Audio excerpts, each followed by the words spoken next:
Hi friend, welcome to my channel Barnali kitchen and lifestyle ব্লগে সবাইকে অনেক অনেক ভালোবাসা। সবাই কেমন আছো? আশা করছি সবাই খুব ভালো আছো, আমিও খুব ভালো আছি। আজকে আমি তোমাদের সাথে শেয়ার করছি ইলিশ মাছ বেগুন আলু দিয়ে কালো জিরে দিয়ে ঝোল। তো তোমরা সম্পূর্ণ ভিডিওটা দেখতে থাকো, আর যদি ভালো লেগে থাকে অবশ্যই একটা করে লাইক করে দিও আর মিষ্টি মিষ্টি কমেন্ট করো। তো সবাইকে অনেক অনেক ভালোবাসা আবারও একবার আমার ভিডিওটা দেখার জন্য। তো কেউ স্কিপ করো না, সম্পূর্ণ ভিডিওটি সবাই দেখতে থাকো। আশা করি তোমাদের খুব ভালো লাগবে। আর ইলিশ মাছ কার কার প্রিয় অবশ্যই আমাকে কমেন্ট করে জানাবে।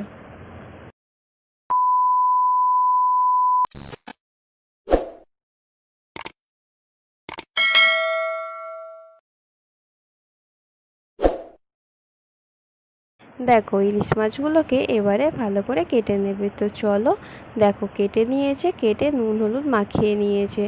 তো মাছটা খুব বড় না আবার খুব ছোটও না, মোটামুটি। দেখো অনেকটা তেল বেরিয়েছে। তো এই তেল খেতে কার কার ভালো লাগে অবশ্যই আমাকে কমেন্ট করে জানাবে। আর দেখো মাছটা কেটে নেওয়া হয়ে গেছে, নুন হলুদ মাখিয়ে নিয়েছে। এবারে দেখো বেগুন খোসাটা ছাড়িয়ে এভাবে একটু বড় বড় করে কেটে নিয়েছি, আর একটা আলু কেটেছি, আর কয়েকটা কাঁচা লঙ্কা আর একটুখানি টমেটো। তো টমেটোটা তোমরা স্কিপ করতে পারো। তো দেখো কড়াই গরম হয়ে গেছে, কড়াইতে দিয়ে দিল সর্ষের তেল। ইলিশ মাছ মানে সর্ষের তেল। তো দেখো তেল দিয়ে দিল, দিয়ে এবারে মাছগুলোকে দিয়ে দিল। মাছগুলোকে দেওয়ার পরে হালকা করে একটু ভেজে নেবে। তো অনেকে কাঁচা করো, আবার মানে এটা যে যার নিজস্ব ব্যাপার।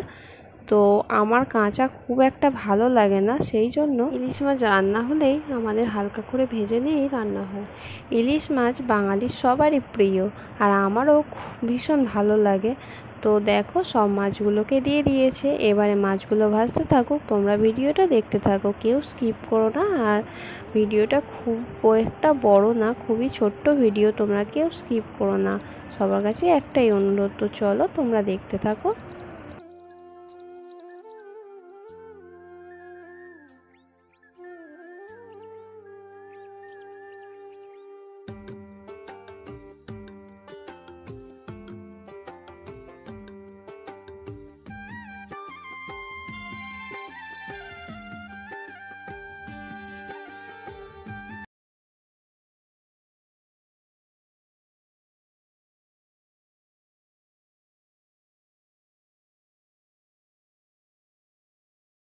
দেখো সব মাছ ভাজাগুলো কমপ্লিট হয়ে গেছে। এবারে মাছ ভাজার তেলটা নামিয়ে নিয়ে ওই কড়াইতে সর্ষের তেল দিয়ে এবারে বেগুনগুলো দিয়ে দিল।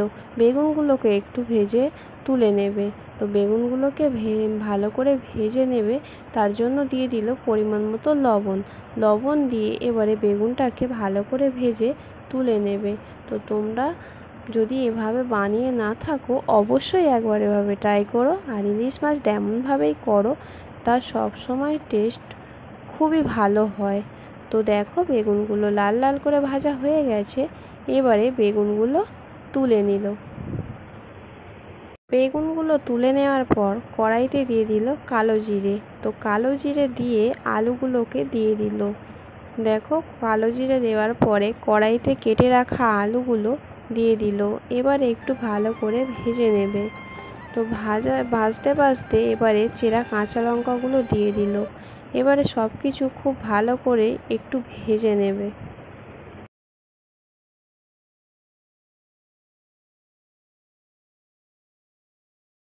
আলুটা ভাজা ভাজা হয়ে গেছে, এবার এর মধ্যে টমেটো কুচি দিয়ে দিল। তো টমেটো কুচিটা তোমরা চাইলে স্কিপ করতে পারো, আর চাইলে দিতেও পারো, খারাপ লাগবে না, ভালোই লাগবে।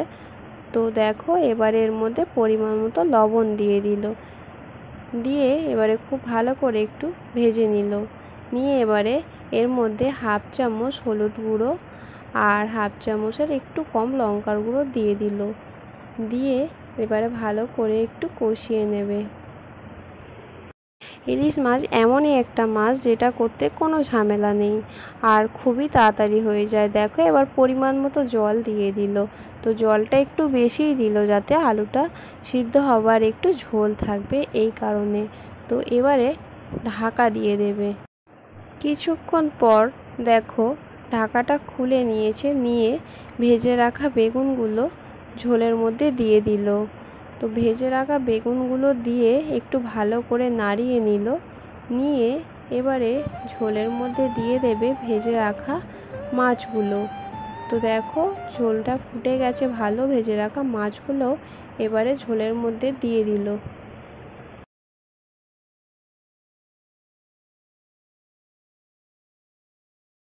দেখো ভেজে রাখা বেগুন আর মাছগুলো দেওয়ার পর এবারে একটু ঢাকা দিয়ে দিল।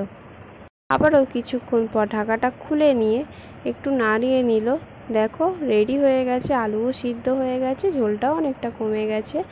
এবারে এর মধ্যে দিয়ে দেবে জিরে গুঁড়ো। তো দেখো জিরে গুঁড়োটা দিয়ে দিল, দিতেই এবার রেডি হয়ে যাবে আমাদের বেগুন আলু দিয়ে কালো জিরে দিয়ে ইলিশ মাছের ঝোল। রেসিপিটা কেমন লাগলো তোমরা অবশ্যই কমেন্ট করে জানাবে। আর দেখো ইলিশ মাছের তেল একটু উপর দিয়ে ছড়িয়ে দিল। অনেকে কাঁচা তেল দাও, তো কাঁচা তেল না দিয়ে একবার ইলিশ মাছের তেল একটু এভাবে দিয়ে দেখবে, এর স্বাদ অনেক সুন্দর হবে। তো দেখো রেডি হয়ে গেছে, এবার নামিয়ে নিল। তো কেমন লাগলো অবশ্যই তোমরা কমেন্ট করে জানাবে। আর যদি নতুন বন্ধু হয়ে থাকো চ্যানেলটি সাবস্ক্রাইব করে পাশে থাকবে। সবাইকে অনেক অনেক ভালোবাসা এতক্ষণ ভিডিওটি দেখার জন্য। সবাই ভালো থেকো, সুস্থ থেকো, সাবধানে থেকো। আবারও দেখা হবে অন্য কোনো ভিডিওর সাথে, ততক্ষণ জন্য টাটা, লাভ ইউ অল। আর এভাবে পাশে থেকো, সবাইকে অনেক অনেক ভালোবাসা, টাটা।